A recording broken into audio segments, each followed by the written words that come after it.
حضرت انس روایت کرتے ہیں کہ مدینے میں ایک خاتون تھی جس کا توازن عقلی کچھ ٹھیک نہیں تھا. لوگ اس کو دیکھ کے راستہ بدل لیا کرتے تھے. جس کے پاس کھڑی ہو جاتی پھر جان نہیں چھوڑتی تھی. ایک دن وہ حضور کی خدمت میں حاضر ہوتی ہے اور عرض کرتی ہے حضور میں نے آپ سے کوئی بات کرنی ہے. حضور فرمایا کرو. یہاں نہیں کرنی. کہاں کرنی ہے؟ مسجد نبوی سے باہر کھلی جگہ ہے, وہاں حضور کو لے گئی. کڑکتی دھوپ, عرب کا ماحول اور اس کی بے مقصد سی باتیں. حضور کان لگا کے اس کی باتیں سن رہے ہیں. یہ حضور کی عادت تھی, جب کوئی گفتگو کرتا جب تک وہ بات مکمل نہ کر لیتا حضور سنتے رہتے. اور اسی طرح حضرت انس کہتے ہیں جب کوئی شخص حضور سے مسافہ کیا کرتا تھا تو ہاتھ وہ کھینچتا تھا, حضور کبھی ہاتھ نہیں کھینچے تھے. آقا کریم اس انداز سے شفقت فرمایا کرتے تھے. تو اس نے جو گفتگو شروع کی گھنٹے گزر گئے. تو کہتے ہیں جب کئی گھنٹے گفتگو کرتے ہوئے گزر گئے ہمیں بڑا غصہ آ رہا تھا اس عورت پہ, لیکن کہہ کچھ اس لیے نہ سکے کہ ادب اور حیا مانے تھا کہ حضور خود ہی تو غور سے اس کی باتوں کو سن رہے ہیں. تو جب اس نے تھک ہار کے اپنی باتیں مکمل کر کے خود جانے لگی تو ہم حضور کی خدمت میں حاضر ہوئے. سننے والی بات ہے. حضرت انس کہتے ہیں کہ ہم نے عرض کی حضور اس عورت کا توازن عقلی ٹھیک نہیں ہے. پورا مدینہ جانتا ہے جس کے پاس کھڑی ہو جاتی ہے پھر اس کی جان نہیں چھوڑتی. آپ کا وقت قیمتی, بدن نازک, کار نبوت کی اہم ذمہ داریاں اور اس عورت کی بے مقصد سی باتیں تھیں اور اس نے آپ کو کڑکتی دھوپ میں اتنی دیر کھڑا کر کے پریشان کیا. حضور آپ ایسی ویسی عورتوں کی باتیں کیوں سنتے ہیں؟ تو حضور نے ہمیں مخاطب کر کے فرمایا سنو, اگر اس بیچاری کی میں بھی نہ سنوں تو کون سنے گا؟ پورے مدینے میں کوئی اس کی سننے کے لیے تیار نہیں, اگر میں بھی نہیں سنوں گا تو کون سنے گا؟ ایک تو یوں تے ہیں میری آساں دا سہارا, دس کنوں کراں جے تینوں نہ کراں یاد.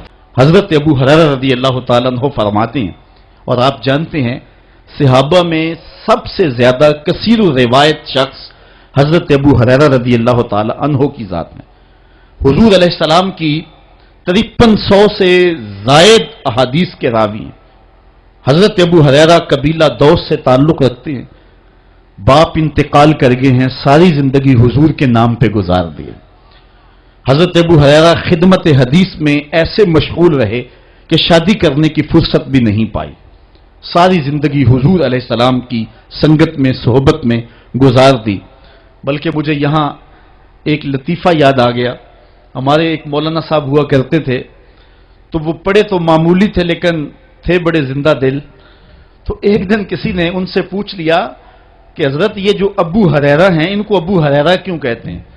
تو ہریرہ تو ہرہ کی تصغیر ہے اور ہرہ بلی کو کہتے ہیں, لیکن چونکہ ان کے علم میں نہیں تھا تو انہوں نے ایک دو لمحے غور کیا, پھر 2-3 مرتبہ اس لفظ کو دہرایا ابو ہریرہ, اور پھر سوچ کے کہنے لگے سمجھ آ گئی ابو ہریرہ کو ابو ہریرہ کیوں کہتے ہیں. پوچھنے والوں نے کہا جناب کیوں کہتے ہیں؟ کہا ابو ہریرہ کا معنی ہے ہر ویلے حضور کے پاس رہنے والا. تو چلو آج یہی ترجمہ کر لیتے ہیں. ابو ہریرہ ہر ویلے حضور کے پاس ہی رہتے تھے بلا تعین اوقات. حضور سے درس حیات, درس زندگی, درس دین لیتے تھے. یہ صفہ کے چبوترے پہ بیٹھ کے حضور سے تعلیم حاصل کرنے والے اسلام کی پہلی درس گاہ کے طالب علم ہیں. جنگل سے لکڑیاں کاٹ کے لاتے, بیچتے اور پیٹ کی آگ بجھاتے. کبھی حضور کے گھر سے لنگر آ جاتا, کبھی فاقے بھی کاٹتے, کبھی کوئی صحابی ان کی دعوت کرتا اور یوں کام چل جاتا. کہتے ہیں ایک دن کھائے پیے ہوئے کافی دن گزر گئے اور حالت یہ تھی کہ کمر بھی سیدھی نہیں ہو رہی تھی. جنگل سے لکڑیاں کاٹ کے لاؤں اور بازار میں بیچوں یہ بھی طاقت نہیں تھی. حضور کے گھر سے بھی اس دن کچھ نہ آیا اور کسی نے دعوت بھی نہ کی. اور حضور علیہ الصلوۃ والسلام کی تعلیمات یہ تھی کہ سوال نہیں کرنا. اب میں کسی سے سوال کروں مجھے یہ بھی گوارا نہیں تھا. ادھر بھوک کمر بھی سیدھا نہیں ہونے دیتی تھی. کہتے ہیں میں نے ہیلا کیا اور مسجد نبوی کے ایک ایسے زاویے پہ بیٹھ گیا جہاں سے لوگوں کا گزر ہوتا تھا. میرا مقصد یہ تھا کوئی گزرتا ہوا شخص میرے چہرے کو پڑھ لے گا اور کھانے کی دعوت دے گا, لیکن جو بھی آتا سلام لے کے گزر جاتا. کسی نے میرے اندر اترنے کی زحمت کا وارہ نہ کی. وہ کیا کسی نے کہا تھا ہستی پلکوں کے نیچے غم بھی پلتے ہیں مگر کون دیکھتا ہے اتنی گہرائی میں. جب لوگ گزرتے رہے اور کسی نے میرا پوچھا نہ تو میں نے سوچا کہ تھوڑا سا ہیلا اور کرنا چاہیے. جو کوئی آئے میں اس سے ہم کلام ہوں, میری گفتگو کے دوران وہ میرے اندر اترنے کی کوشش کرے گا. کہتے ہیں حضرت عمر رضی اللہ تعالیٰ عنہ آ گئے. میں نے ان سے قرآن مجید کی ایک آیت پوچھی. میرا مقصد یہ تھا یہ آیت بتائیں گے، اس دوران میرے سے ہم کلام ہوں گے، میرے لہجے کی ٹوٹ پھٹن سے جان جائیں گے میرا مسئلہ کیا ہے، لیکن وہ شاید جلدی میں تھے، انہوں نے آیت بتائی اور چلے گئے۔ میں پھر منتظر ہو گیا تو حضرت صدیق اکبر آ گئے رضی اللہ تعالیٰ عنہ۔ میں نے ان سے کوئی مسئلہ شرعی پوچھ لیا، میرا مسئلہ یہ تھا کہ وہ مسئلہ بتائیں گے، اس دوران میرے مسئلے تک پہنچ جائیں گے، لیکن وہ بھی شاید جلدی میں تھے، انہوں نے مسئلہ بتایا اور چلے گئے۔ میں سوچا میرا مسئلہ تو حل نہ ہوا، اب میں منتظر تھا کہ اب کون آئے گا، تو ایک جانب سے روشنی اٹھی اور دل و قلب و نگاہ کا مرشد اولین آ گیا، حضور تشریف لے آئے۔ میں نے حضور سے بھی کوئی مسئلہ ہی دریافت کر لیا۔ آقا نے میری جانب غور سے دیکھا، پھر زیر لب مسکرا کے بولے، ابو ہریرہ بھوک لگی ہوئی ہے؟ میں نے کہا جی حضور بھوک لگی ہے۔ کہا پھر میرے پیچھے پیچھے آ جاؤ۔ آگے روایت آپ نے علماء سے سنی ہے، حضور نے گھر والوں سے کہا کچھ ہے؟ انہوں نے کہا ہاں جی دودھ کا ایک پیالہ ہے۔ فرمایا ابو ہریرہ؟ میں نے کہا جی حضور۔ کہا صفہ کے چبوترے پہ جو بیٹھے ان کو بھی بلا لاؤ۔ صرف ابو ہریرہ ہی ہر ویلے پاس نہیں رہتا، اور بھی ہر ویلے پاس رہتے ہیں، ان کا بھی خیال ہے حضور کو۔ تو کہتے ہیں دودھ کا ایک پیالہ، اور میں گیا تو 70 لوگ تھے، حضور کا حکم تھا بلا لایا۔ حضور نے میرے ہاتھ میں دودھ کا پیالہ دیا اور کہا دائیں سے شروع ہو جاؤ۔ میں نے ایک شخص کو دودھ دیا اور دودھ پہ نظر رکھی، اس نے جی بھر کے پیا، لیکن دودھ ختم نہ ہوا۔ دل کو تسلی ہو گئی، دوسرے کو، تیسرے کو، 70 آدمی دودھ پی گئے۔ دودھ کا پیالہ بھرے کا بھرا، لگتا یہ تھا اللہ نے دودھ کے پیالے کا تعلق کوثر کی نہر سے جوڑ دیا۔ جب 70 آدمی پی گئے، اعلی حضرت کا اسلوب بھی دیکھیے۔ بریلی سے آواز آ رہی ہے، کیوں جناب ابو ہریرہ کیسا تھا وہ جام شیر جس سے 70 صاحبوں کا دودھ سے منہ پھر گیا؟ کہا ابو ہریرہ کون باقی؟ عرض کی حضور ایک میں باقی، ایک آپ باقی۔ فرمایا کہ ابو ہریرہ تم پیو۔ کہتے ہیں میں نے پیا، سیراب ہو کے پیا۔ حضور نے فرمایا اور پیو، میں نے اور پیا۔ پھر فرمایا اور پیو، میں نے اور پیا، رج گیا۔ تو حضور نے فرمایا ابو ہریرہ اور پیو۔ میں نے کہا مجھے قسم اس رب کی جس نے آپ کو حق کے ساتھ مبعوث کیا ہے، میرے میں ایک قطرے کی گنجائش بھی نہیں ہے۔ تو حضور نے میرے ہاتھ سے پیالہ لیا اور خود نوش جاں کر لیا۔ تو اس حدیث کا ایک پہلو تو یہ ہے کہ دودھ کا ایک پیالہ 72 آدمیوں کو کافی ہو گیا، لیکن دوسرا پہلو کبھی نہ بھولیے کہ 2 جہاں کا سردار ہے، 71 آدمیوں کا جوٹا پی رہا ہے۔ یہ حضور کی سیرت کا پہلو ہے۔ تو کہا عائشہ بتاؤ کہ تم نے ہونٹ کہاں رکھے تھے؟ تو حضور کا یہ رویہ، حضور کا یہ انداز کرم یقیناً حضور علیہ الصلوۃ والسلام کی سیرت کو اس انداز سے ہمارے سامنے رکھتا ہے کہ جیسی صورت اور سیرت میرے محبوب کی ہے، زمانے میں کوئی ایسا شخص نہیں ہے جس نے ایسی سیرت پائی ہو۔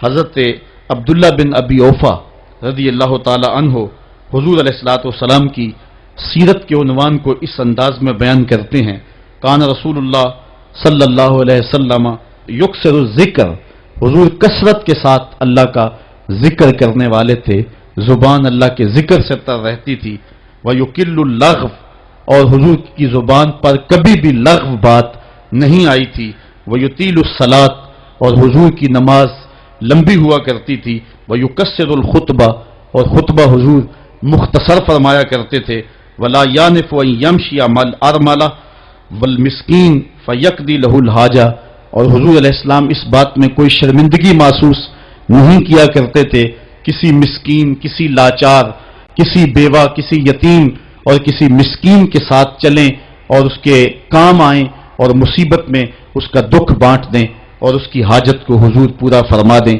یہ حضور علیہ الصلوۃ والسلام کی سیرت کے وہ روشن پہلو ہیں کہ آقا کریم علیہ الصلوۃ والسلام کی سیرت زمانے کے سامنے ایسا نور بانٹتی ہے، ایسے اجالے پھیلاتی ہے۔ ایک شخص نے حضور علیہ الصلوۃ والسلام سے وعدہ کیا کہ آپ یہاں رکیں اور میں ابھی آتا ہوں، تو آقا کریم علیہ الصلوۃ والسلام اس کے انتظار میں وہاں رکے۔